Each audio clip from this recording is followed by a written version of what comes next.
Hello everyone, this is Julia. Thank you so much for joining me on my craft room adventures, and welcome to another card video. Today it's time for another Challenge a Crafty Friend with my friend Leanne, and this time the theme was stars. So I decided to make a magic iris card using the Superstar stamp set by Fawn. I started by stamping out all of my images from the Superstar stamp set, and I also used some extra mice from the Merry Mice, the Dandy Day stamp set, and also from Really High Five. So basically all of the stamp sets except for the skating mice that Fawn offers. I'm just using some yellows to color in my stars. I'm using Y21 as my darkest shade, then Y11, and then going in with Y00. For the big stars, I'm doing 2 layers, just for some added definition. For the tiny stars, there really was no point, they're just way too small. And just quickly coloring them in.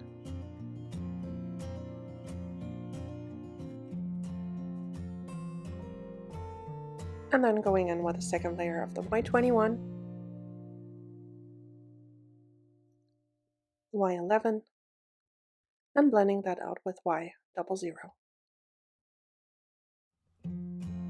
For the telescope, I'm using some cool grays, C3.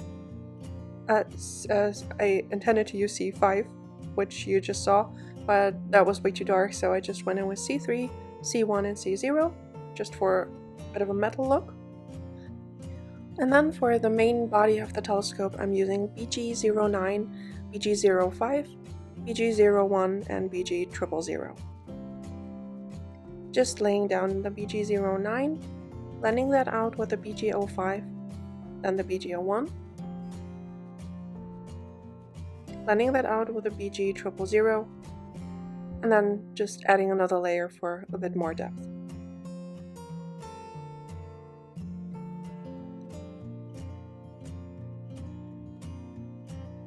For my mice, again, I'm using the E50s. I just love that color for them. I do want to do them in gray at some point, but still loving the warm browns. Just going in with the E55 as my darkest shade, as I do all the time. Just adding in a little bit of shading.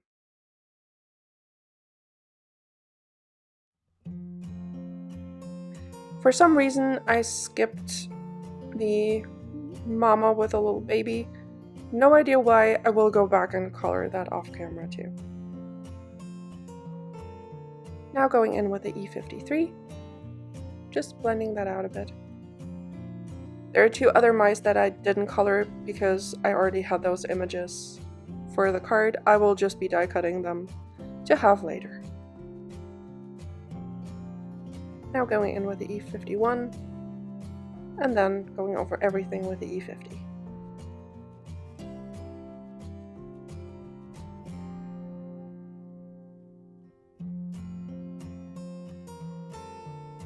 For their tummies, I'm also just adding a few swipes of the E50, just so that it matches the rest, but it's not too stark white. Going in with the E51 again for a second layer, and blending that out. For their noses, I will also be using the E55.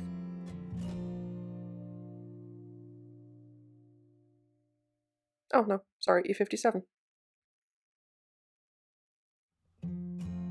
Now I die cut all the pieces that I will need for my card.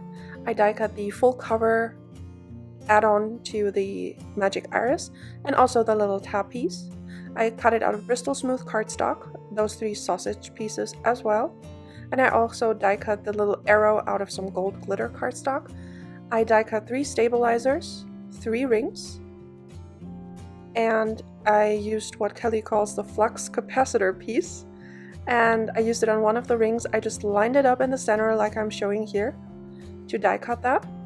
And that cuts the 3 slits and those embossed lines that you will need to assemble your magic iris.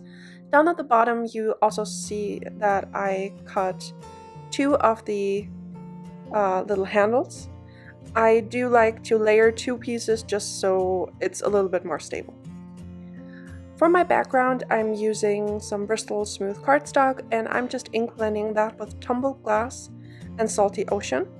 I do want to create a night sky with a bit of a halo, as you saw in the beginning pictures, and I wanted to match up all of the pieces, the little sausage pieces that will show when the iris is closed, the background that will show when the iris is open, which I'm ink blending now, and also the front panel. So I went in with Tumbled glass in the center, then went around with the parameters with the Tumbled glass, Salty Ocean, I'm sorry.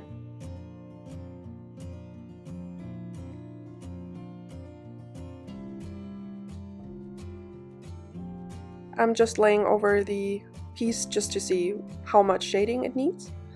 Then I'm going in with Salty Ocean, because that's the last color I used on the inside ring. Just blending that out. Just using it all over the panel in a light layer.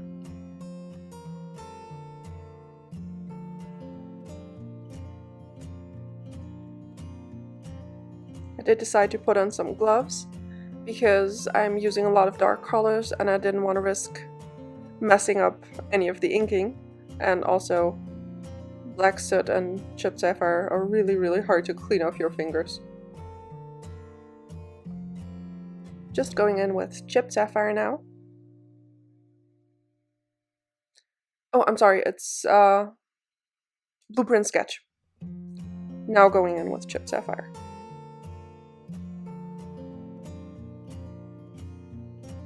Because the blueprint sketch was just way too light for what I wanted to do. For the edges, I'm using some black soot. And I ink blended all of those colors back and forth quite a bit, but in the end I still wasn't happy with the intensity of the color. So I did end up going in with the exact same shades, but in the oxides, just over top of it when this panel was dry. And that really made a big difference. It turned out so smooth and really intense in color. Unfortunately, I didn't realize that I wasn't recording when I ink blended that. So I'm sorry about that, but it's the exact same colors that I used before. The Salty Ocean, the Chipped Sapphire, and the Black Soot. Just not in the Distress ink, but in the Oxide version. In the same places I ink blend now, just going over top of it to match everything together. And I also did the same thing for the inside ring. Just keep blending until it all pretty much matches up.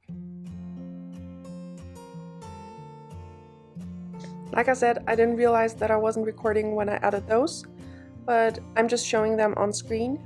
I used Tumbled glass, Salty Ocean, Blueprint sketch, and Chipped Sapphire, and Black Soot Distress Oxide inks, which are the same inks I used before, just in the Oxide version, and as you can see, that made the entire panel just way more intense, and I like that a lot better.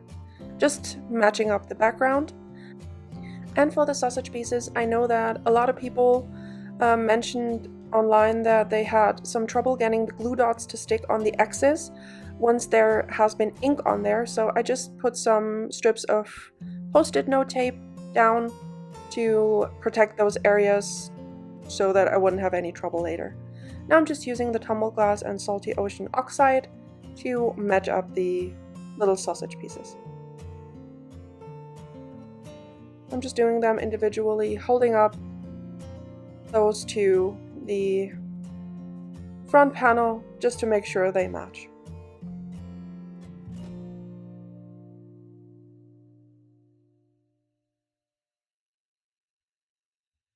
I also added some liquid pixie dust splatters to my background, and I die cut a piece of Blue Jay cardstock from Fawn just to an irregular A2 sized card base, and now I'm just ink blending that with Chipped Sapphire and Black Soot just to make it really dark blue. I also cut a piece of gold glitter cardstock, so I will just have that piece showing with an 1/8" border, then the gold glitter cardstock, and then my front panel for the iris. I'm just using my embossing buddy and running that over all of the pieces of the iris, because I don't know if it needs it, but I always find that the embossing bag just helps everything move better. Now I'm just starting on the iris. I just used the sausage, placed it into the slot, and made sure it lines up, and I'm using a tiny bit of washi tape to hold it in place. Just making sure it lines up, a little bit of washi tape, and then doing the same thing on the third, just placing it into the slot, lining it up with a center, and gluing it in place. There you can see what it looks like. And now it's time to add the glue dots. I left the box on screen so you know which ones to get, because this is the exact same size that Lawn Fawn says you need. I'm just using my craft pick to place them on all 3 X marks the spots. One was kind of stubborn, so I just used a new one.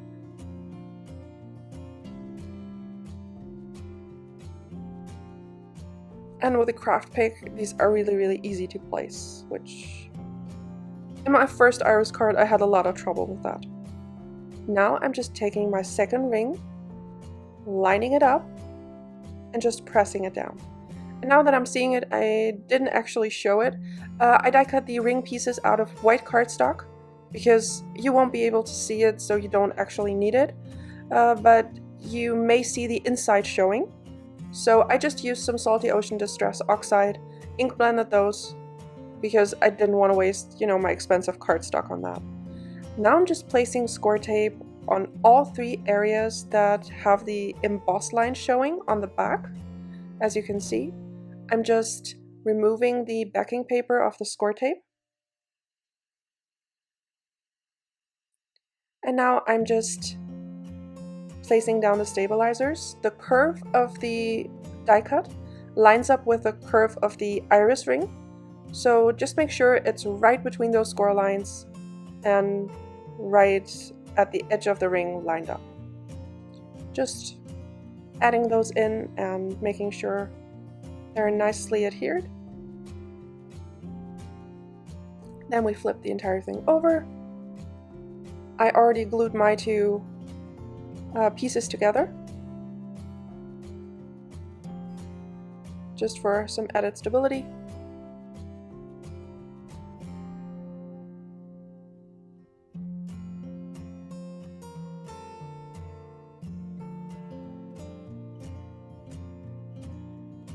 And here you want to line it up with the inside of the ring and also with the stabilizer that's facing you, so you make a tiny V shape. You want it as close as you can get it to the stabilizer, but not overlapping. Now it's time to add some more tape or tape runner, whatever you prefer, to the stabilizers.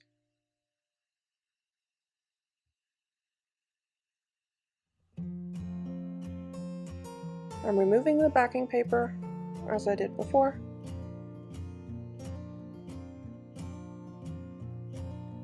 And now you just take your third ring and place it on top. And this is when I realized that I forgot to blend the inside edge of my little handle, and that piece might actually be showing. So I'm just taking a little bit more of the Salty Ocean to ink blend that so that it doesn't show up as stark white when you open the iris. Placing the third ring on top, lining it up, and then you want to just loop them over so that they're not tight. You want to have a gap there. So I find it easiest to just tell them how far they can go, like I'm doing here. I'm using my finger, placing it down, and then swiping to the back or to the outside of the iris, which really helps keeping it nice and loose.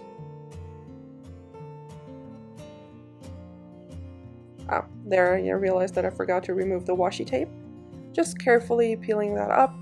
I usually leave it on, and I never had any issues with taking it off later. I just find it so much easier to assemble the mechanism when not all of the moving pieces just wiggle around. And that's our iris done.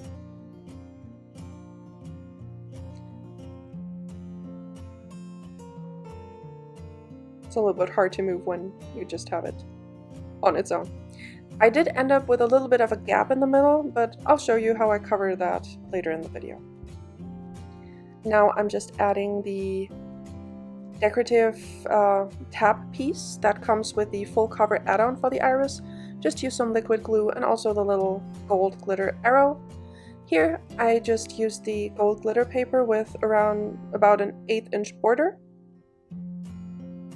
Then I'm adding the back panel for my iris for the center. And then I'm adding some tape runner to the front of the iris. And I'm just lining that up with the tab piece. You want to make sure that the iris is closed when you do this. And now I'm just pressing it on. You need to line up the side and also the center of the iris. I'm using some scrapbook adhesives foam squares.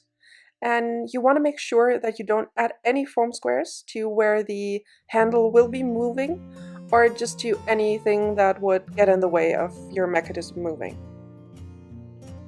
Now I wanted to fill up the inside of my iris because the images I'm using will be too big to fit all the way in there, and I didn't want to have to risk not being able to fit them in, so I decided to go ahead and do that. I'm just taking my mouse and for the stars challenge, I wanted to use some star balloons, which I thought was really cute. And now I'm just figuring out the placement. And I'm just using liquid glue to stick it down. I wasn't quite sure how to do it because if I just took it up, put glue on the back, I maybe move it too far. So I just lightly lifted up all of the pieces to add some dabs of glue behind. And now I'm just removing all the backing pieces of the foam tape and I'm placing the iris centered on top. Just making sure that it's lined up nicely. It does look like there isn't enough space at the bottom, but because of the shadow, I checked there is. Now I'm just stamping the sentiment. I die cut 2 cloud borders using the Fawn Puffy cloud dies, just out of some white cardstock. And I'm heat embossing the sentiment in some gold embossing powders. And the one I'm using is I Thank My Lucky Stars For You, which I think is so cute. Off to the side, my heat gun was already heating up, and now I'm just melting the embossing powder. I'm using liquid glue to adhere the cloud panels to my magic iris background. And I die cut the cloud pieces using the puffy cloud borders and then ran them through the magic iris add-on piece so that they would match up with all of the stitching lines. Now I'm just adding my 2 main balloons, my star balloons, to the background, just to have an idea where all of my other images need to go.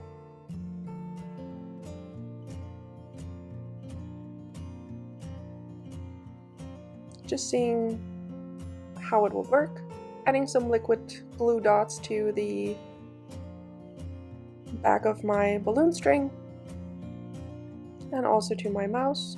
I did decide to give him a little bit of dimension with some thin foam tape or foam squares from scrapbook adhesives. Just figuring out how it would look best. And then I needed to have another mouse that was flying, so I just used the one from Dandy Day that is clutching the dandelion. And I just covered the dandelion with the stem of the dandelion with some white gel pen, cut a slit below his arm, and I'm just inserting the balloon string in there.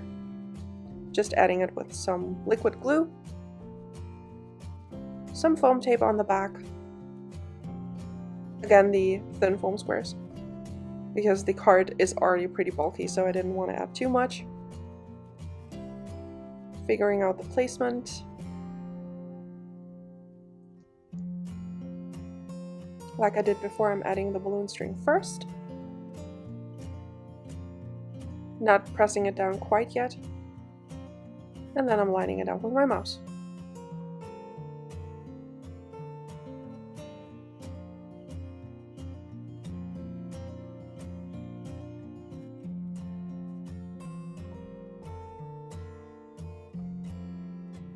Now I'm just adding this little mouse with liquid glue and a bit of foam tape behind his head. And I'm also adding some foam squares to the telescope. Just cutting some foam squares up to fit behind there.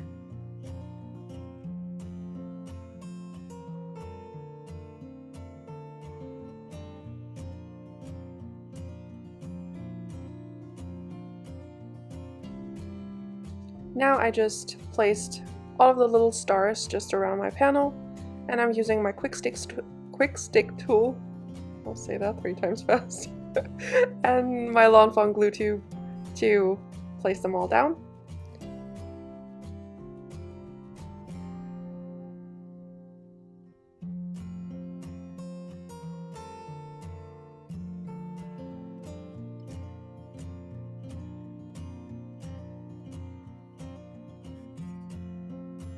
I also adhere them directly to the iris when it's closed.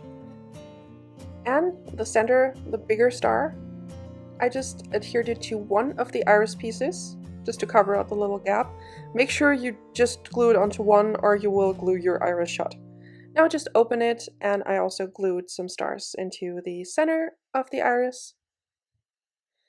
Now I'm just adding lots and lots of the Nouveau Aqua Shimmer Pen and the glitter gloss, just for some added shine. I'm also just placing a little star when you open the iris because I thought that was cute. And that finishes up our Magic Iris card. I really hope you like this one. I decided that it needs a tiny bit more sparkle, shine, yes, of course. So I'm using the Nouveau Crystal Glaze just to run it over the big balloons, the big star balloons. I did check that I had enough height in the center of the iris to add it, and it works perfectly fine. So you do have quite a bit of room in there. And there you can see all that dimension and glitter and shine. I really hope you like this card. I had a ton of fun making it. I will link to my friend Leanne's video down below, so you can please go check hers out because I'm sure it will be amazing. On screen I will link to 2 more videos that may interest you. Have a wonderful day. Bye!